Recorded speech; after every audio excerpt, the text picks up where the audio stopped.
the reason I didn't write a speech is one thing that came home to me when my son died is you don't take anything for granted.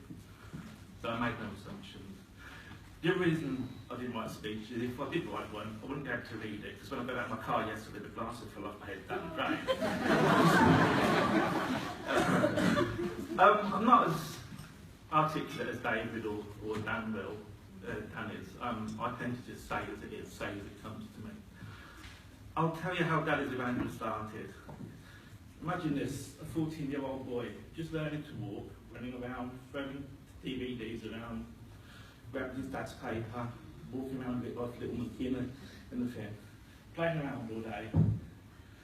And then the unimaginable, 5:15 the next morning, my 2-year-old daughter, she's 2, she's 8 now, screaming that a little girl won't get up and play with her. I'm not making any apologies if I pull up, because it hurts. Child loss is real. And I'll make no apologies for telling my story again. I went up to his bedroom and he was on his bed. His head was down, his bum was in the air, like babies do sleep. Something was wrong. I picked him up and laid him on the floor. He was dead. But despite that, I spent 20 minutes trying to breathe life back into it. I knew it was dead, I knew it wasn't going to go back, but I wouldn't forgive myself if I hadn't tried. Next minute, paramedic comes in, puts his hand on my shoulder and said, "You've done enough." The next few weeks, everybody flocked around, came in for the nose, came in to say to my wife, "Sorry," say to my wife, "What can we do for you?" I was sat there like I wasn't there. Everybody sort of streaming past me. And I thought, what about me? I went to some support groups, approached some support groups, some of the big support groups, the big charities, and this is why the smaller ones are as important as the big ones. They said to me, "Your son was too old, you don't fit. Went to someone else, we'll put you on the waiting list. You might have to wait 6 weeks." They never came back. I tried another support group. We only support mums, we don't support dads. Dan said, "We got a message from a mum who saw in another group that dads weren't welcome." I set up Daddy's Evangels for dads. Dads, not just for tiny babies, but for dads who have older babies that have died, 25-year-olds that might commit suicide.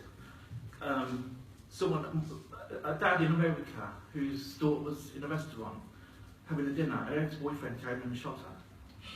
We'll look after the babies, we'll look after the children lost in miscarriage, we'll look after stillborn, we'll look after the trisomy disorders, we'll look after any parent who's lost a child, because children aren't just babies. A mum messaged me on our Facebook community page. She said, "How can I make my husband talk? How can I get my husband to talk?" We spoke to her, we gave her some tips. And then I thought, what about you? So I said to this lady, "What about you?" Her daughter died, she was 21, she just collapsed in a heap, a heart attack. "What about you?" "I've got nowhere to go, nobody will have me. I don't fit their criteria." So Daddy's Evangel set up a group for mums, dads. And I said, "Come on in, we'll look after you." So today we've got our mums group, it's our families group, where we say to grandparents, "Come in, we'll look after you." We'll say to older siblings, over 18, "Come on, we'll look after you." There was a mum we found on a news feed, on a newspaper. I messaged her because she was said, "My son committed suicide 4 years ago. I have no one to talk to." I said, "Come on, we'll look after you."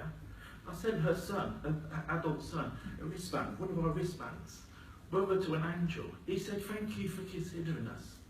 Daddy's Evangels wants to consider every parent, every adult that has lost a child, no matter what gestation they are, what age they are, they're still someone's child, they're still someone's baby. That's what we do. We're real people, we're not professionals. I used to be a childcare social worker. I spend all my time now volunteering to do Daddy's Evangels. I don't go to work anymore. Dan's a prison officer. We've got a slush puppy salesman. We've got a chap that works in Morrison's doing the doors. We've got a chap that works in a foundry. And they all do it voluntary. Nobody that gets paid for it. Nobody wants any kudos for doing it. We do it because we know pain of child loss and we want to try and help other people through that. if I open my wallet, the moths would fly out. Yeah, that's what it is. That's what we do. We're committed.